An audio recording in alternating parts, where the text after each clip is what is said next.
বিস্ফোরক সংকটের কারণে দিনাজপুরের পার্বতীপুরে মধ্যপাড়া পাথর খনিতে অনির্দিষ্টকালের জন্য পাথর উত্তোলন ও খনির কার্যক্রম বন্ধ রেখেছে কর্তৃপক্ষ। বৃহস্পতিবার সকাল থেকে উৎপাদন কার্যক্রম বন্ধ করে দেয়া হয়। মধ্যপাড়া গ্রানাইট মাইনিং কোম্পানি লিমিটেডের ব্যবস্থাপনা পরিচালক প্রকৌশলী ডিএম জোবায়েদ হোসেন জানান, শুধু খনির রক্ষণাবেক্ষণের কাজ চালু থাকবে। দেশের একমাত্র উৎপাদনশীল এ পাথর খনিতে তৈরি হয় পাথরের স্তূপ।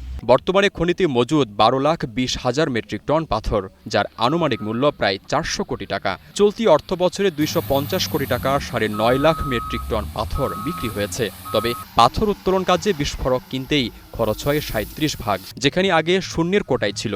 তোমার যে মজুদ আছে প্রায় 12 লক্ষ টনের মতো পাথর মজুদ আছে। এইটির মধ্যে রেলওয়ে ব্লাস্ট আছে 7,15,000 টন, আর বোল্ডার পাথর আছে প্রায় 3.5 লক্ষ টন। খনির উৎপাদিত পাথর ব্লাস্ট ও বোল্ডারের অন্যতম ক্রেতা বাংলাদেশ রেলওয়ে ও পানি উন্নয়ন বোর্ড। তবে সরকারি দুই প্রতিষ্ঠান খনির সেই পাথর ব্যবহার না করায় মধ্যপাড়ায় এখন পাথরের স্তূপ। মধ্যপাড়া খনিতে উৎপাদিত পাথরের 51% রেলপথে ব্যবহৃত বোল্ডার ও নদী শাসনের জন্য ব্লাস্ট পাথর। অথচ এই দুই আকারের পাথরের বিক্রি নেই। বাকি 49%-এর মধ্যে রয়েছে 7 ধরনের, যেগুলো বছর উৎপাদিত হয় প্রায় 15 লাখ টন। নদী শাসন কাজে খনির বোল্ডার প্রচলিত ব্লকের তুলনায় অনেক বেশি টেকসই, উন্নত মানের ও আর্থিক সাশ্রয়ী হওয়া সত্ত্বেও পানি উন্নয়ন বোর্ড মধ্যপাড়া বোল্ডার ব্যবহার করে না। বিগত সরকারের সময় থেকে রেলওয়ে বিভাগ ও পানি উন্নয়ন বোর্ড ভারত থেকে আমদানি করা পাথরের উপর নির্ভরশীল হয়ে পড়ে। এর ফলে গত 3 বছর ধরে রেলপথে মধ্যপাড়ার ব্লাস্ট ও নদী শাসনে বোল্ডার পাথরের ব্যবহার কমে যায়। মধ্যপাড়া পাথর খনির উপমহাব্যবস্থাপক জানান, মধ্যপাড়ার পাথর যমুনা সেতুতে ব্যবহার হয়নি। রেলপথ ও পানি উন্নয়ন বোর্ড পাথর নিলে মজুদ হতো না।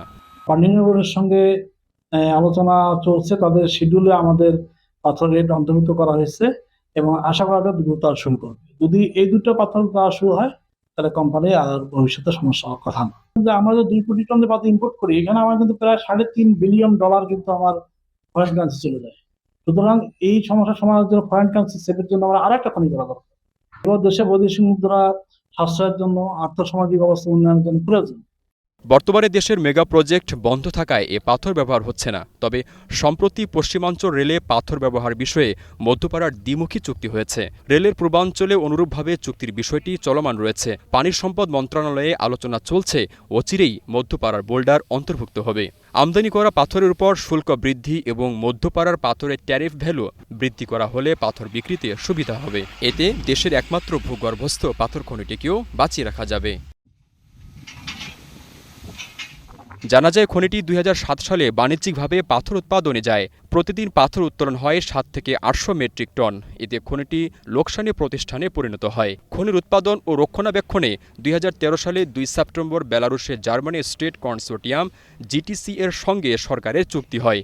জিটিসি ইউক্রেন, রাশিয়ান ও বেলারুশের সুদক্ষ মাইনিং বিশেষজ্ঞ দল ও দেশীয় শ্রমিক নিয়োগ দিয়ে পাথর খনি থেকে দৈনিক 5,500 মেট্রিক টন পাথর উত্তোলন করে। এর ফলে ঠিকাদারি প্রতিষ্ঠান জিটিসির হাত ধরে গত 2018-19 অর্থবছর থেকে মধ্যপাড়া পাথর খনিটি লাভের মুখ দেখতে শুরু করে। বর্তমানে সেটি টানা 5 বছর ধরে অব্যাহত রয়েছে।